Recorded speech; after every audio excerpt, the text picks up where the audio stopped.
Hi hello రైతు సోదరులారా అందరికీ నమస్కారం అండి.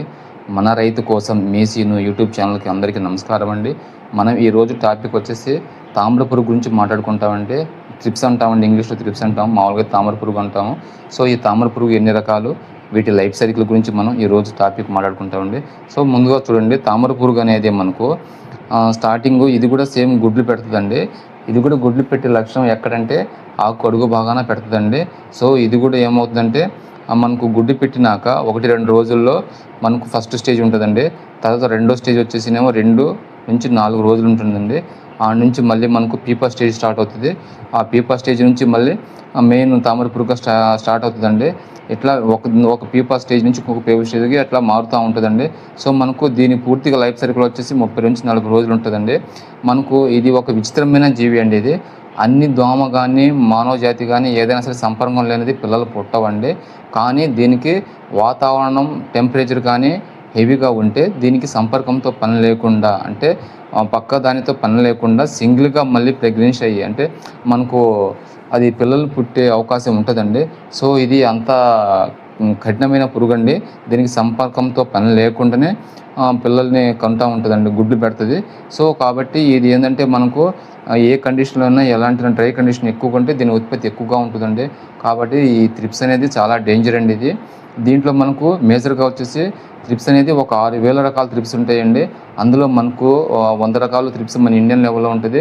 అందులో మెయిన్కి వచ్చేసి మనకు ఒక 6 నుంచి 8 త్రిప్స్ మాత్రమే మన కంటికి కనిపిస్తూ ఉంటుంది. మిగతా చోట వేరే చోట ఉంటుంది, మనకు పెద్ద విషయం కాదు. సో ప్రస్తుతానికి మనకి ఎప్పుడు కంటిన్యూస్గా ఉండేది ఈ తామర పురుగు అండి. దీన్ని గోధుమ రంగు తామర పురుగు అంటారు. కానీ రైతులు మాత్రం దాన్ని నల్లి అని అంటారు. అది నల్లి అయితే కాదండి, అది మనకు గోధుమ కలర్ తామర పురుగు. అది మనం దీన్ని మీరు ఎక్కడ కనిపించినా పత్తిలో కానీ మిర్చిలో కానీ ఎన్ని క్రాప్లు ఏ దాంట్లో కనిపించినా కానీ తామర పురుగు అని పిలవండి. రైతులందరూ ఇది ఒకటి మాత్రం తెలుసుకోండి. సో ఇది ఏంటంటే ఇది కూడా సేమ్ మనకు గుడ్లు పెడుతుందండి. మనకు ఈ గుడ్లు పెట్టిన తర్వాత ఆ గుడ్డు నుంచి పిల్లగా మారుతాయి. మళ్ళీ పిల్లల నుంచి స్టేజెస్ ఉంటాయండి, 1, 2, 3, 4. ఈ స్టేజ్ ఫస్ట్ చెప్పాను మీకు. సో ఈ స్టేజ్ లెవెల్లో చూడండి, ఒకటి మెయిన్ తల్లి ఉంది, దాని పక్కన పిల్లలను చూడండి. ఈ మెయిన్ అండి ఇది అనేది తామర పురుగు. స్టార్టింగ్ వచ్చినప్పుడు దాని పక్కనే గుడ్డుని చూడండి. ఆ గుడ్డు కాడ నుంచి తర్వాత ఈ పిల్ల అవుతుంది, పిల్ల తర్వాత ఇది పెద్దది అవుతుంది. సో మనకు ఇదండి దీని మెయిన్.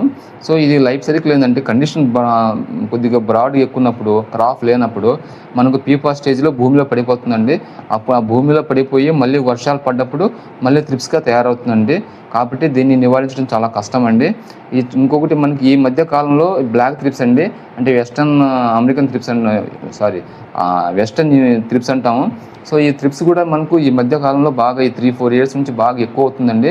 ఇది వచ్చేసి మనకు నవంబర్ డిసెంబర్లో మాత్రమే ఎంటర్ అవుతుంది.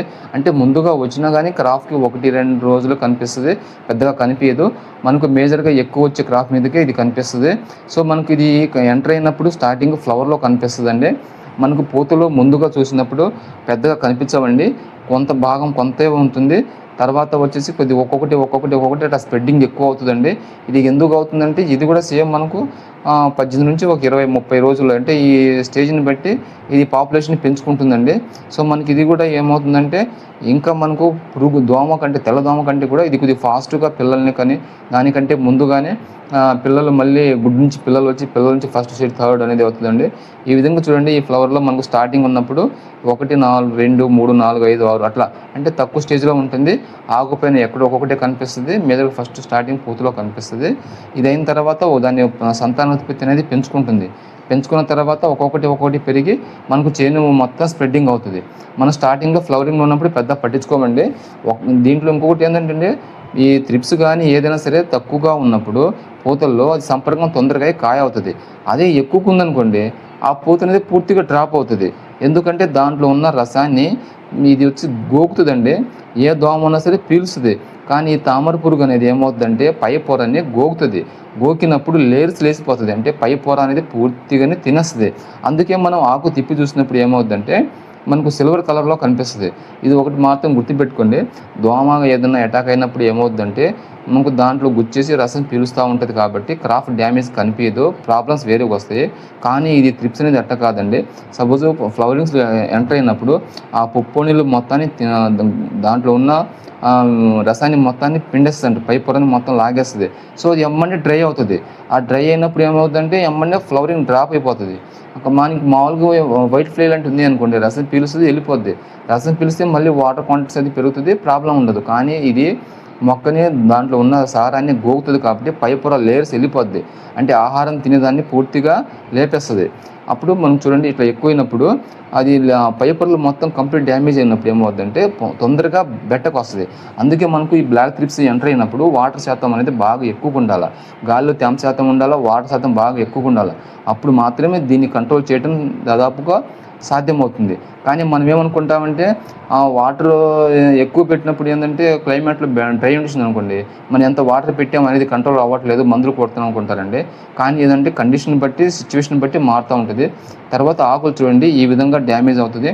చూడండి పైన మనకు నల్లగా కనిపిస్తుంది కదా, ఆ పై లేయర్స్ అనేది ఎప్పుడైతే రసం పీల్చి అంటే రసం పీల్చకుండా గోకి కంప్లీట్గా పై పొరను లేపేస్తుందో తినేస్తుందో అప్పుడు ఏమవుతుందంటే ఆ లేయర్స్ వెళ్ళిపోయినప్పుడు ఆకులో క్రింద సమయక్రియ వృద్ధి చెంది దృఢంగా తేరవడానికి అవకాశం కోల్పోతుంది. అందుకనే మనం ఆకు అనేది తొందరగా ఎర్రబారిపోయి చేను మొత్తం ఎర్రబారిపోయి ఎండిపోయినట్టుగా ఉంటుంది. మనకు ఫస్ట్లో వచ్చినప్పుడు ఇది తెగులు అనుకున్నారండి, కానీ తెగులు కాదండి అది. సో మనకు తర్వాత అందరూ ఫార్మర్కి కానీ అందరికీ అర్థమైంది. కానీ చెప్తున్నాను దీని సిచ్యువేషన్ ఏంటంటే అట్లా ఉంటుంది.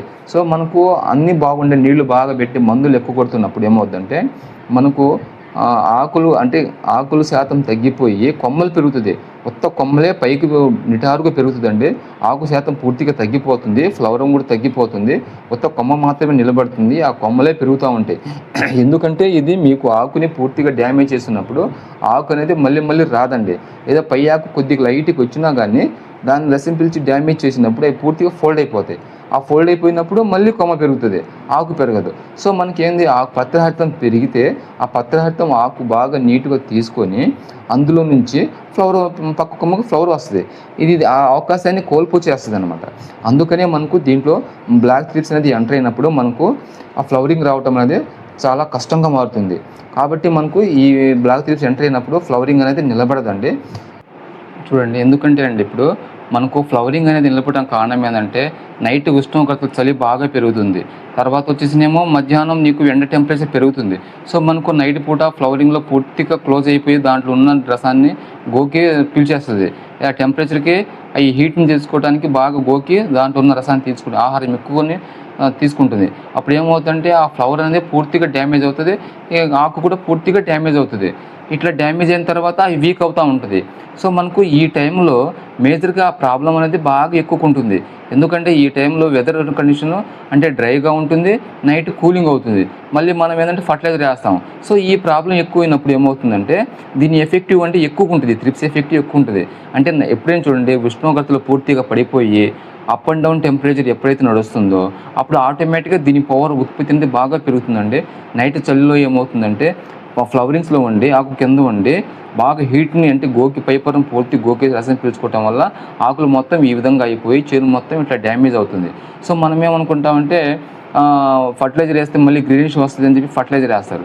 ఫర్టిలైజర్ వల్ల ఏమవుతుందంటే సాయిల్ అంటే భూమి మళ్ళీ డ్రై అవుతుంది, మళ్ళీ డ్రై అయిపోయి నైట్ కూలింగ్ వచ్చినప్పుడు మనకు ఏమవుతుంది చుట్టూ పెరగడానికి సహకరిస్తుంది. ఆ పెరుగుదలలో ఏమవుతుందంటే ఉన్నదాన్ని ఇది డ్యామేజ్ చేసినప్పుడు మొక్క అనేది వీక్ అవుతుంది, ఆ వీక్ నుంచి కోల్పోవడానికి చాలా టైం తీసుకుంటుంది. సో కాబట్టి ఈ సిచ్యువేషన్లో ఫార్మర్కి ఏం అర్థం కాదు, ఫర్టిలైజర్ వేసాము ఇట్లా అయిపోయింది అనేది అబ్జర్వ్ చేయడండి.